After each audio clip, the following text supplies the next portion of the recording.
Hello guys, welcome to the channel. మనం చూసినట్టయితే Naruto series లో ఒక మిస్టరీస్ క్లాన్ ఏదైనా ఉందంటే అది ఉజుమాకి క్లాన్.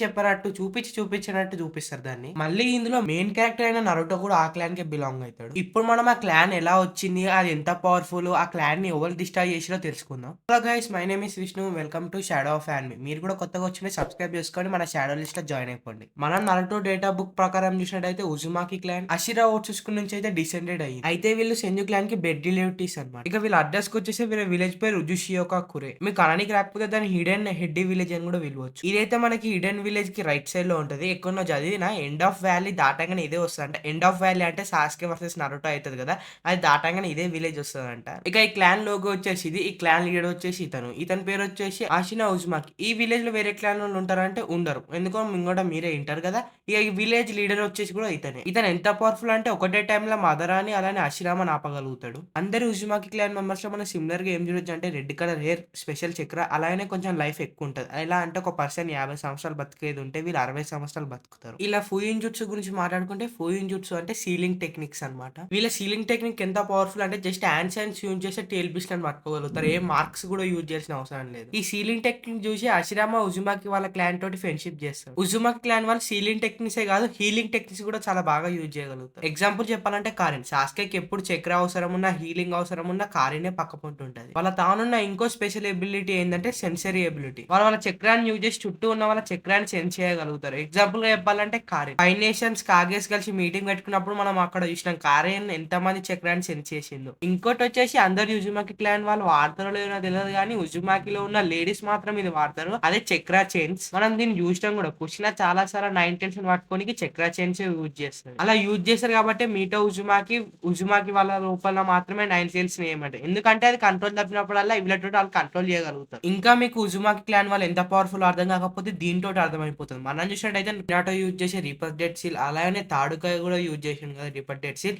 అలాంటి షికిగామిస్ వాళ్ళ తన 26 అయితే ఉంటాయి. ఒక్కసారి రిపర్ డెడ్ సీల్ యూజ్ చేస్తేనే వాళ్ళు చనిపోతారు. అసలు వాళ్ళు 26 యూజ్ చేసినంటే వాళ్ళు ఎంత పవర్ఫుల్ మీరే ఆలోచించండి. అందుకే అశ్రామ కూడా అంటాడు ఉచియా క్లాన్ ని మేము కాకుండా ఉజుమాకి క్లాన్ మాత్రమే ఆపగలుగుతుంది అని. ఇప్పటిదాకా మనం ఎలా వచ్చింది ఉజుమాకి క్లాన్, దాని పవర్స్ ఏందో తెలుసుకున్నాం. ఇప్పుడు మెయిన్ క్వశ్చన్, ఉజుమాకి క్లాన్ ఎలా డిస్ట్రాయ్ అయింది దాని గురించి తెలుసుకుందాం. ఉజుమాకి క్లాన్ ఎలా డిస్ట్రాయ్ అయింది అనేది మాంగాల యానిమల్ ఎలా చూపించారు అంటే 5 నేషన్స్ ఉంటాయి కదా, అందులో 3 నేషన్స్ ఒకటై ఉజుమాకి క్లాన్ ని డిస్ట్రాయ్ చేసినాయని చూపించినాయి. ఆ 3 నేషన్స్ ఉజుమాకి క్లాన్ ఎందుకు డిస్ట్రాయ్ చేసినాయి అంటే ఉజుమాకి క్లాన్ వల్ల పవర్సే అనమాట. నేను ఇప్పటికేం చెప్పేది క్లియర్ గా అండి. అశ్రామ ఉజుమాకి వాళ్ళ క్లాన్ తోటి ఫ్రెండ్షిప్ చేయడానికి వాళ్ళ సీలింగ్ టెక్నిక్స్ కారణం అనమాట. వాళ్ళ ఫ్రెండ్షిప్ సాంగ్ గానికి మీటో ఉజుమాకిని కూడా మ్యారేజ్ చేసుకున్నాడు అశ్రామ. మ్యారేజ్ చేసుకున్నాకనే ఉజుమాకి క్లాన్ వాళ్ళు వాళ్ళ సీలింగ్ టెక్నిక్స్ అయితే సెంజు క్లాన్ తోటి షేర్ చేసుకుంటారు. అయితే అషిరామా సీలింగ్ టెక్నిక్స్ ఎక్కడ వాడతారంటే మదరా వర్సెస్ అషిరామా ఫైనల్ బ్యాటిల్ అవుతుంది కదా, అప్పుడు మదర్ అయితే 9 టెల్స్ ని యూజ్ చేస్తాడు.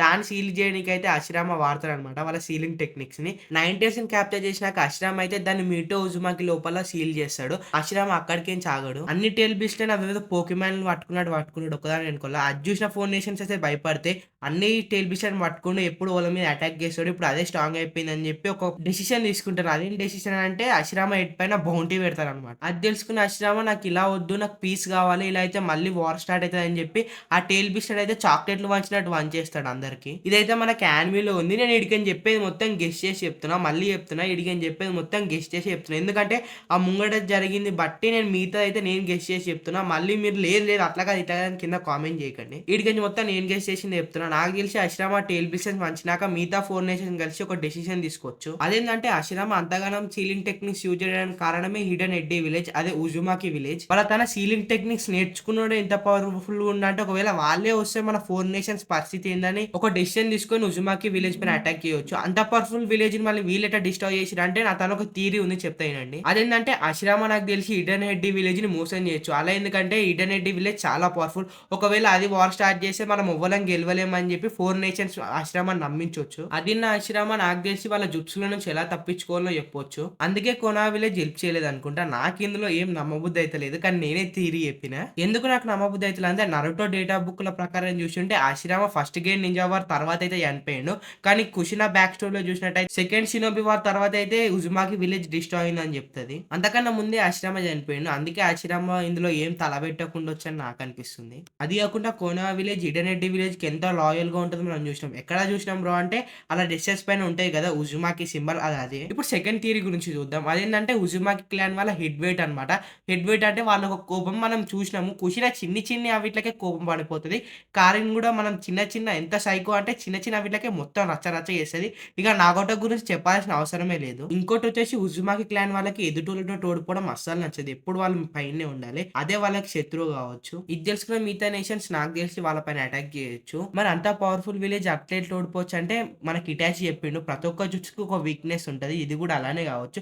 మళ్ళీ అక్కడుంది 3 విలేజ్. మనకు తెలుసు కొనా విలేజెస్ చాలా స్ట్రాంగ్ అనేది. కానీ అసొంటిది పెయిన్ అటాక్ చేస్తే ఏమైందో మనం జూసినాము. నాకు తెలిసి 2 తీర్లలో ఏదో ఒక తీరు కరెక్టే గావచ్చు. చాలా మందికొచ్చే ఇంకో డౌట్ ఏందంటే కోనా విలేజ్ ఎందుకు ఉజుమాకి విలేజ్‌కి హెల్ప్ చేయలేదు. యానిమేలో చూసినట్టయితే మేము వెళ్ళే వరకే విలేజ్ డిస్ట్రాయ్ అయిపోయిందని చెప్తారు. ఒకసారి మనం ఏం జరుగుంటదో మాట్లాడుకుందాం. ఒకటి ఉజుమాకి విలేజ్ పైన అటాక్ చేయాలి మిగతా నేషన్స్ అంటే ఖచ్చితంగా కోనా విలేజ్ పైకేంచే రావాల్సిందే. వాళ్ళకి ఖచ్చితంగా తెలుస్తది. లేదంటే మొత్తం కోనా విలేజ్ చుట్టూ తిరిగి రావాలి. ఇంకోటి కోనా విలేజ్ తెలిసి కూడా హెల్ప్ చేయకూడదు. ఎందుకంటే ఉజుమాకి వాళ్ళ బ్రెయిన్ అనేది ఎప్పుడు ఏ మూలలో ఉంటదో వాళ్ళకే తెలవదు. ఒకవేళ వాళ్ళ మూడ్ చేంజ్ అయ్యి కోనా విలేజ్ పైన అటాక్ చేసేది కూడా తెలవదు. చేసినా గాని అక్కడ కాపాడడానికి అషిరామో కూడా ఉంటాడు. ఆ టైంకి చనిపోయిండు. ఉంది టోబిరామ్. టోబిరామ్ ఒకళ్ళతోటి ప్రాబ్లమ్ వస్తుందంటే వాళ్ళని తలగబెట్టేదాకా మనశ్శాంతిగా ఉండడు. నేను ఇలా ఎందుకు అంటున్నానంటే కుషినానే చెప్పింది ఉజుమాకి క్లాన్ వాళ్ళకి గొడవలంటే చాలా ఇష్టం అని. నాకు తెలిసి నేను చెప్పిన తీర్లలో ఏదో ఒకటి కరెక్ట్ కావచ్చు. ఇంకా కొంతమందికి ఇంకొన్ని డౌట్స్ ఉంటాయి. ఉజుమాకి క్లాన్ వల్ల అందరూ చనిపోయినారా? లేకపోతే వాళ్ళని తప్పించుకున్నారా అని.